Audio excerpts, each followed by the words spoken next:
Hello दोस्तों, नमस्कार। स्वागत है आपका आज की इस वीडियो में। आज की इस वीडियो में बताने वाले हैं क्लास 10वीं की प्रश्नवाली 5.3 का क्वेश्चन नंबर 12। ठीक है, तो क्वेश्चन नंबर 12 में कह रहा है ऐसे प्रथम 40 धन पूर्णांकों का योग ज्ञात कीजिए जो 6 से विभाज्य है। ठीक है, तो चलिए इसको हल कर लेते हैं।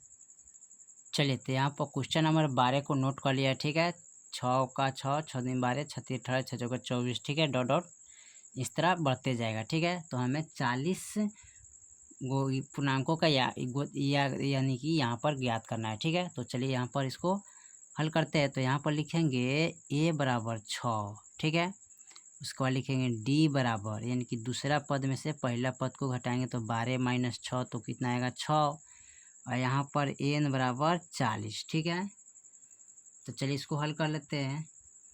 तो एन के फॉर्मूला पर रखेंगे एन बराबर n/2।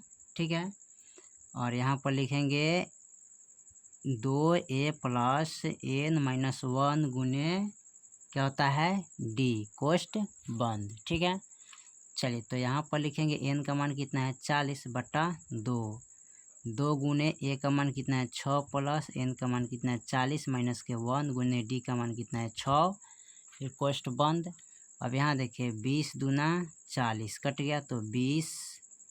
ठीक है, अब 6 दूना 12। ठीक है, प्लस 1 घटाएंगे तो 39 आएगा गुने 6, कोष्ठ बंद। ठीक है, उसके बाद यहाँ पर लिखेंगे 20 कोष्ठ बंद 12 प्लस 6 9 54, हाथ में 5, 6 3 18, 19 20 21 22 23। ठीक है, तो यहाँ पर कितना लिखेंगे 23 लिखेंगे 3 2। ठीक है, कोष्ठ बंद। अब इसको जोड़ लेते हैं। ठीक है, तो 20 कोष्ठ बंद, अब जोड़ेंगे कितना पुगेगा तो 4 2 6, 3 1 4, यहाँ पर 2 यानी कि 246 हो जाएगा। ठीक है, अब यहाँ पर लिखेंगे 20 गुने 2 से 46। अब इसको गुना कीजिए 2 से तो 2 6 12 और 2 चौका 8 1 9, 2 दूनी 4। ठीक है, एक जीरो है तो जीरो बैठा दीजिए, तो आपका आ जाएगा 4920। यही आपका फाइनल आंसर हो जाएगा। ठीक है, चलिए उसके बाद देखते हैं क्वेश्चन नंबर 13 को। देखते हैं क्वेश्चन नंबर 13 क्या कह रहा है, इसी में हम हल कर लेते हैं क्वेश्चन नंबर 13 को। चलिए, तो क्वेश्चन नंबर 13 में कह रहा है 8 के प्रथम 15 गुणाजों का योग ज्ञात कीजिए। ठीक है, तो चलिए इसको हल कर लेते हैं। चलिए, तो यहाँ पर क्वेश्चन नंबर 13 को नोट कर लिया है और यहाँ पर 8 का गुणाज पूछा है, तो 8 है कम कितना हो जाएगा 8 हो जाएगा, कोमा 8 दूनी 16 हो जाएगा, 8 3 24 हो जाएगा।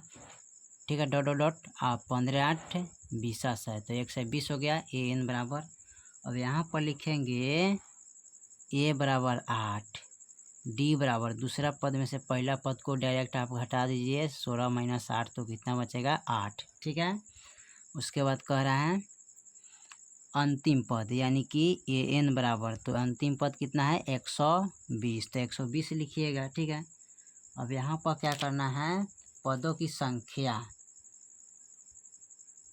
पदों की संख्या बराबर n, यानी कि n बराबर कितना है 15। ठीक है, अब चलिए इसको हल कर लेते हैं।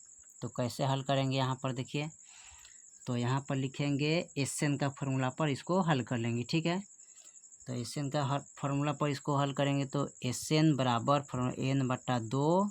ठीक है, यहाँ पर लिखेंगे a प्लस एल। ठीक है, इसको एल या n बोल सकते हैं। ठीक है, इनको ठीक है an को जो है ना यहाँ पर l या an बोलते हैं। ठीक है, तो l का मान लिख लिए।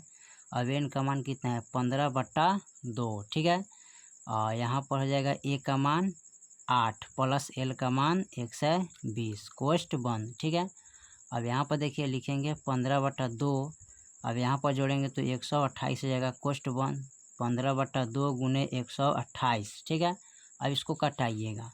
ठीक है, कैसे कटाएंगे तो यहाँ पर 2 6 12 2 चौका 8 यानी 64 मरतबे कट जाएगा। ठीक है, अब यहाँ पर गुना करेंगे इसको। ठीक है, 64 गुने 15, 15 चौका 60, 15 छक 90। ठीक है, 90 6 96। ठीक है, तो 9 से 60 हो गया। ठीक है, तो यही आपका फाइनल आंसर हो जाएगा। ठीक है, आप चाहे तो इस फार्मूला पर हल कीजिएगा, अन्यथा आप इस फार्मूला पर हल कर सकते हैं। एन बराबर एक होता है n/2 2a+n-1 गुने d। आप इस पर भी हल कर सकते हैं। कैसे?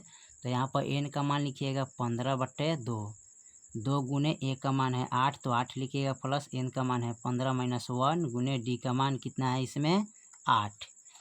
तो क्या करिएगा, यहाँ पर लिखिएगा 15/2, 8 दूनी 16 हो जाएगा ना, तो यहाँ पर 16 लिखिएगा, प्लस 1 घटाइएगा तो कितना आएगा 14 गुने 8 हो जाएगा। ठीक है, अब यहाँ पर देखिए लिखेंगे 15/2, 16 प्लस 14 × 8 = 72। ठीक है, यहाँ पर 14 × 8 = 72।